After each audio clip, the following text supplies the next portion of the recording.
give them a step-by-step guide. Don't feed it anything, do this, do this.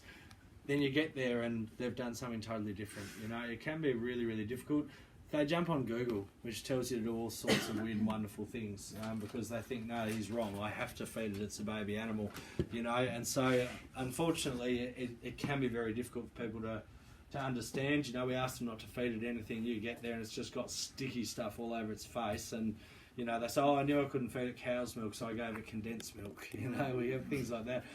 Cat food, trying to force feed animals cat food. It just happens a lot, and they're herbivores, you know, and they're trying to put meat down their throats. So we get a lot of situations, but obviously we need to go a step back from that, which is when they're in the pouch.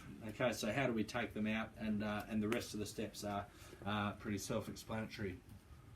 All right, so let's say you've responded to go and pick up a joey. Look, some of this safety stuff, I know it's just teaching you to suck eggs. We've had our insurance company do the training, because obviously there is some insurance involved in this.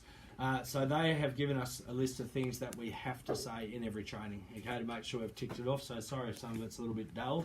The first one, of course, though, is driving. And with this one, I'm really genuinely not just saying this. It scares the hell out of me with all these rescuers out there driving around looking for animals. Not because I think people can't drive, but more what we're asking you now to do is not only drive, but then to be looking around for an animal on the side of the road. That means we're asking you to take your attention off the road. And that really, really scares me. So as silly as this sounds, I want you to practice spotting animals on the side of the road using your peripheral vision, because you get really, really good at it.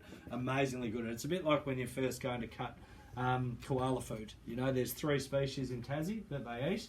It's got to have the right amount of tip or they won't touch it, the koalas. And we get it from under power lines where they're going to come and barrel the trees anyway, so we're not doing any extra damage to the environment. The first few times, honestly, you're driving around for 4 hours with someone and you cannot spot a bit. They all look the same, the leaves all look the same. Within 6 months, you are driving along without even taking your eyes off the road and go, yeah, I'll come back for that. That's delicious. Yes, that's in tip. Okay, you just get really, really good at it. And so maybe if you're on a longer drive, just say, right, for the next 10 minutes, I'm going to spot roadkill with my peripheral vision. Okay, and just see how you go getting used to that. Okay, so number one focus is the road and a quick glance for an animal. And of course, if you're using a GPS or Google Maps or whatever it is, you don't need to start looking until you're in the zone that the animal is, you know, so stay focused on the road until you really need to. Now remember, driving too slowly can be as dangerous as driving too fast as well. If you're crawling along at 20 in a 100 zone, you very high chance of having an accident. So the insurance company suggested you shouldn't go more than 25 to 30 below the posted speed limit. Having said that, you do see some regulatory signs that actually suggest lower than that as well, but we would suggest 25 to 30 k's would be sort of the limit. Okay, if that makes sense. Now, of course, as soon as you're not going 5 kilometres faster than the speed limit, you're going to have someone riding up your bum. I hate tailgaters with an absolute passion. I can't even begin to tell you. They run into you and knock you into oncoming traffic, and then they're absolutely fine. You know, it's a real pain. So if you are driving a little slowly, you're going to have someone ride up your tail. It's probably just best just to pull over and let them go past. Okay, the less that you need to focus on, give them a wave using any finger you like as they go past, but so only Collingwood supporters would do that. And just make sure though that you know, once you've let them pass, take your time again, pulling back out. And look, if you need to do that 2 or 3 times while you're looking for an animal, then just do it. You know, it's really not that big a deal to add a little bit more time to the rescue if we need to.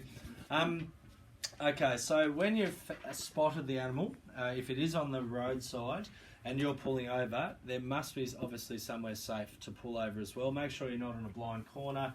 And the other thing is make sure that your car is entirely off the road. Okay, so if your car is sticking out that much on the road and someone runs into your car, stopping for wildlife is not considered a good enough reason.